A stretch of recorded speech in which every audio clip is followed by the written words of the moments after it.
Denver is getting closer to a new soccer stadium, and council members got an update on All In Mile High. Here's what happened this week on The Gavel, your weekly Denver City Council wrap-up. The potential new stadium is still working its way through council.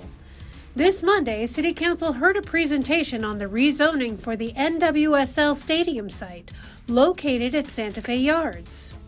The special zoning classification would allow the stadium to be built. The max height would be 150 feet, transparent fencing, and allowances for large multimedia displays. There is also a development and housing agreement.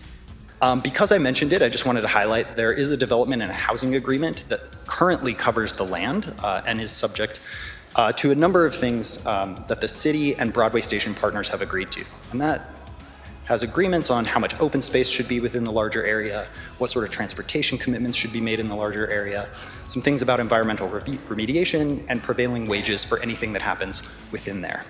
Although council heard the rezoning presentation and public testimony on the rezoning, they did not vote on it. The entire package, including the intergovernmental agreements, will be voted on together on December 22nd. Stay tuned next week for full coverage.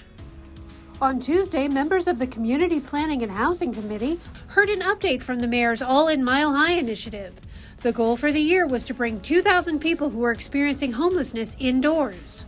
The report showed that 2,006 people were able to find shelter. The mayor also wanted to move 2,000 people into permanent housing. So far this year, about 1,200 people were connected to stable housing. Overall, exits from All In Mile High into housing are exceeding exits to the streets. 2025 saw the largest multi-year reduction in homelessness and a 26% reduction in deaths with people experiencing homelessness. Federal and state budget concerns are impacting housing. 100 housing vouchers were lost, and the HUD review for about 270 affordable units may be delayed. Denver is taking care of its firefighters. On Wednesday, the Health and Safety Committee heard a briefing on the fire department's Wellness and Resilience Program. We are dedicated to efficiency and competently and compassionately serving the Denver community. It focuses on safety and training to keep firefighters healthy and prepared for emergencies.